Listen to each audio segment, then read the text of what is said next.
Noong panahong iyon, may mga pariseyong lumapit kay Jesus at tinangkang sinuhin siya sa pamamagitan ng tanong na ito. Naayon ba sa kautusan na hiwalayan ng lalaki ang kanyang asawa sa kahit anong kadahilanan?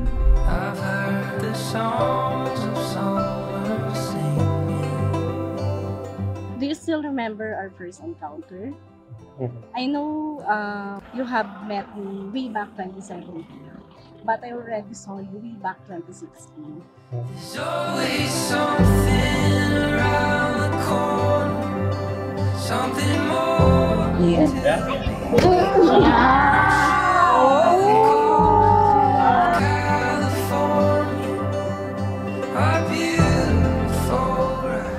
I never thought na yung taong nakasalubong ko lang sa hallway noon, magiging asawa ko na ngayon.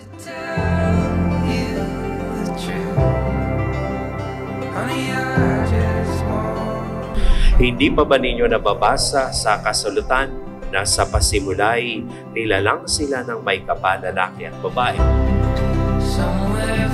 First of all, thank you kay Lord sa pagkakataon na binigay sa akin na mapakasalan yung taong mahal ko.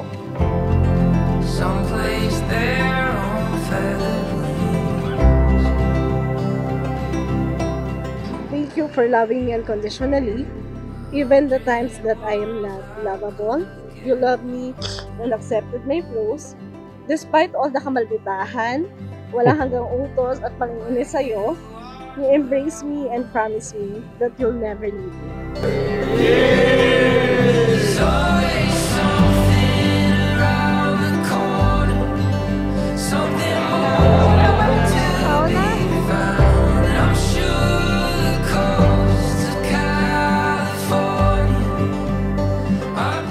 Rose Ann, sumasang-ayon ka ba na maging asawa si John Derek na narito ngayon, alinsunod sa batas at mga alituntunin ng ating banal na simbahan?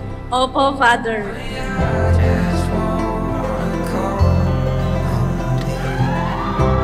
John Derek, sumasang-ayon ka ba na maging asawa si Rose Ann na narito ngayon, alinsunod sa batas at mga alituntunin ng ating banal na simbahan? Opo, Father. Dahil dito, iiwan ng lalaki ang kanyang kapatida at magsasama sila ng kanyang asawa at sila'y magiging isa. Kaya hindi na sila dalawa, kundi isa. Ang pinagsama ng Diyos ay huwag paghiwalayin ng tao.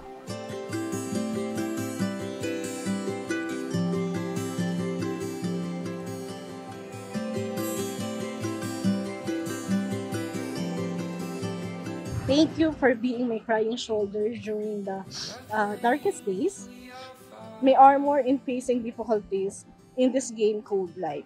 I don't know why this Rose Ann deserves a John Derek Eliasus. Thank you for staying with me for 6 years and more.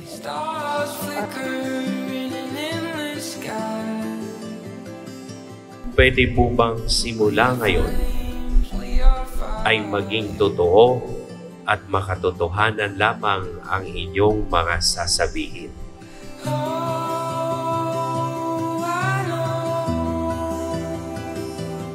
Ngayong araw na ito, hindi ka na mag-iisa na harapin ang mga problema.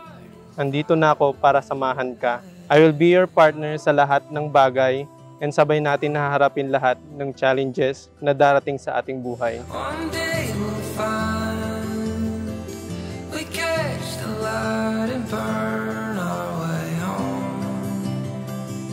Kung halimbawang ikaw ay nangako, siguraduhin na magpaliwanag kay Rose Ann. At Rose Ann, sana handa ka ring tanggapin ang kanyang paliwanag. There's a path cut in time.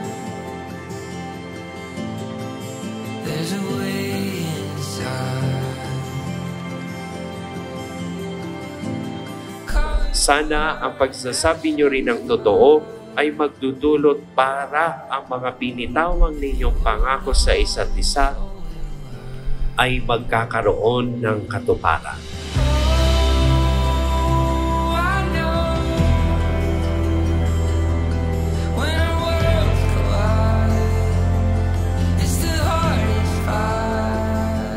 At siguraduhin nyo, simula ngayong araw na ito, ipapahayag nyo sa iba na tunay ngang ang ating Panginoong Diyos ay Diyos ng pag-ibig at ang pag-ibigan ninyo ay pang forever na.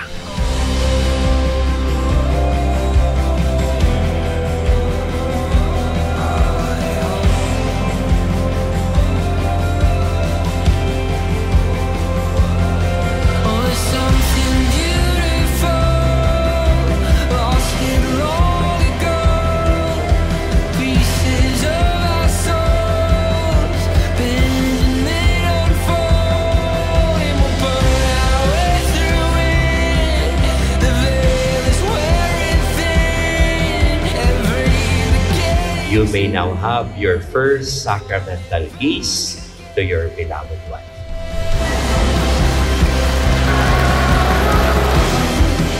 It's coming back again. It's coming back again. I promise that as long as I live sa mundong ito, aalagaan at mamahalin ka ng sobra-sobra. Hindi ko sasayangin yung chance na binigay mo sa akin na maging katuwang mo sa buhay.